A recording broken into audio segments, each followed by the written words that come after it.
The East Anglian football world is still trying to take in the news that broke last night that Marcelino Nunez, one of Norwich's star players, is making the incredibly rare and rather controversial move down the A140 to join arch rivals Ipswich Town. I've given my own view on this morning. I've also been doing the rounds, been speaking to lots and lots of people. So here is a little bit of the Norwich City view. I talked to the brilliant Chris Goreham, the Norwich City commentator over on BBC Radio Norfolk, and the equally brilliant Jack Reeve of Talk Norwich City. Here's some clips, and we'll link all of the business up there at the end.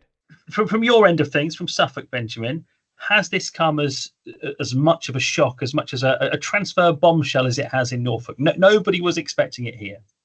Well, yes and no. It's never going to be quite the same shock for you when you're not the one selling the player. So I think it's going to be a bigger shock up in Norfolk. But Chris, I know you got your ear to the ground up that end, and me down here. To say this has come out of the blue last night is an understatement. You didn't even have a whiff, right? Absolutely. Yeah, we had no idea about this. Liam Manning gave his pre-match press conference on Wednesday, and there was no inkling of it then. He's a player who's been he has been good for Norwich. He's clearly a talented player. He's been at the centre of a lot of the good stuff that they've done, even this season. That the two best halves of football they've played have been pretty much the only two that he's been on the pitch. And Liam Manning has talked about him as being an important player. But he's out of contract at the end of the season. In a year's time, this could have been a free transfer. So £10 million, a lot of money. Yeah, isn't it? And it was the same thing. Nathan Broadhead, obviously going out of Ipswich to Wrexham, final year of the deal. And I think pretty much exactly the same thing, where we're told £7.5 million in, whatever installments over the contract. They're so weird with the amortization stuff, spreading these fees out now, aren't they? That we never really truly know what's leaving one account and hitting the other. But for the PSR stuff, it's important that the cash flow keeps moving.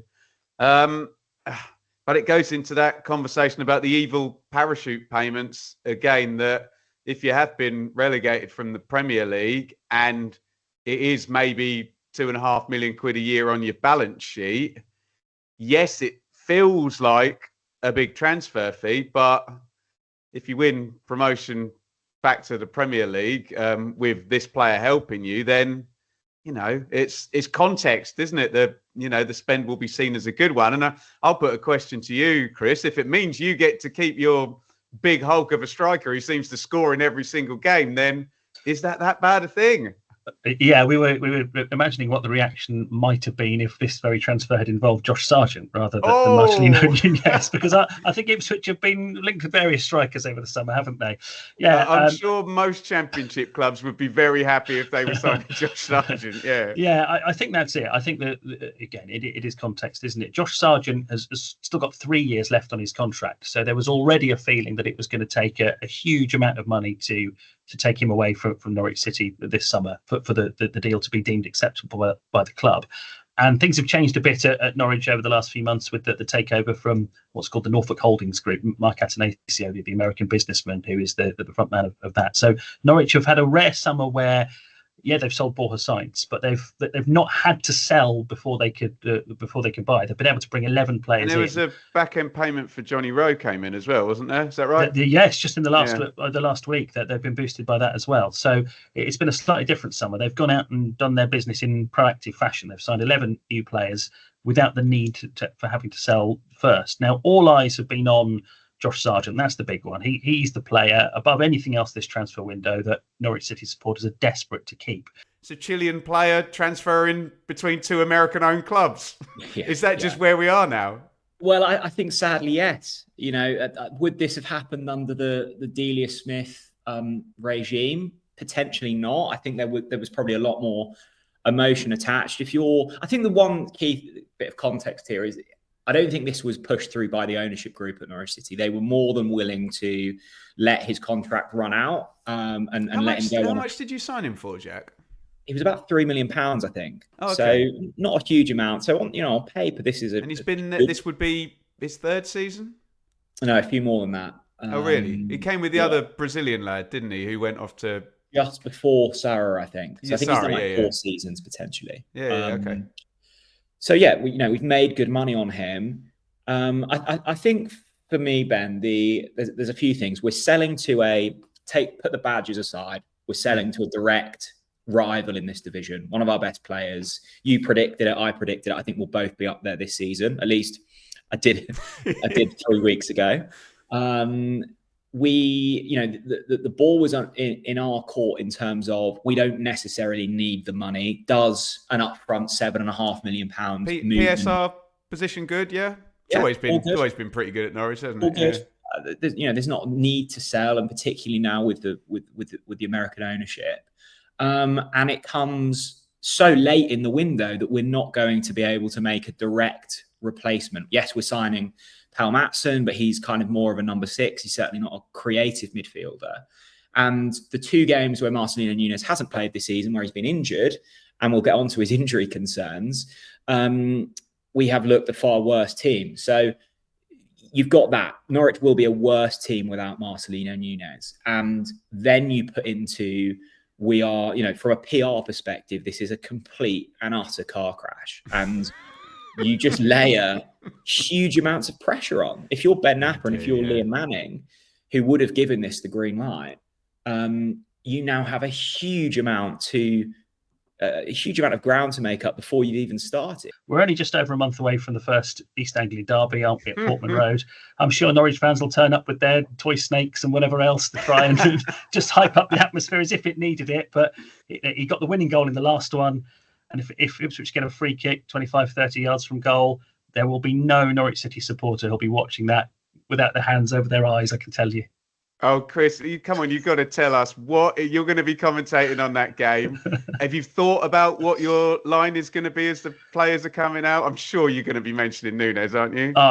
It's going to be all eyes on him, isn't it? If he's fit and available, which is a big if, because we know his injury record has been very in and out over the last couple of years. But yeah, he got the winner in the last one, the last time the sides met. So to see him lining up in blue and white at Portman Road playing against Norwich, it's not a match that needs any extra spice or extra intrigue added to it. But we've just been given it, haven't we?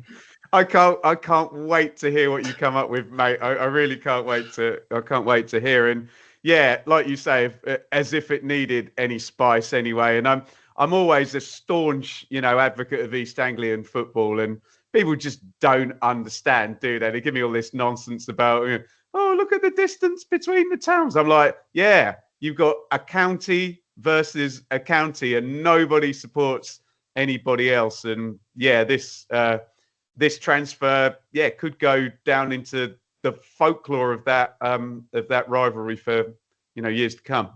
I think it definitely will. There's a few people who've already mentioned the Ian Crook transfer. That was a free transfer, wasn't it? Where he got as far as posing with the Ipswich shirt and still did a U-turn and came back to Norwich. He's a great player as well, Chris. It was fantastic, and we'll see how it all plays out. But what a story! What a twist at the end of this transfer window.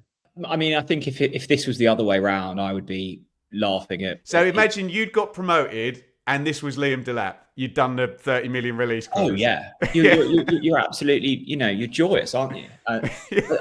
I'm just constantly caught between this, and not just with this Nunez situation, Ben. But I suspect you're in a similar boat. I mean, you're trying to cover a multitude of teams neutrally, and of course, Ipswich Town very much at the centre of your heart. But I'm constantly split between this balance of I support a football club rather than a bank, rather than a balance sheet, right? And yes, the money for Marcelino Nunez is good, great, but it's not, I'm not seeing any of that money coming into my pocket. I only care that we are playing good football, and yes, within our means. But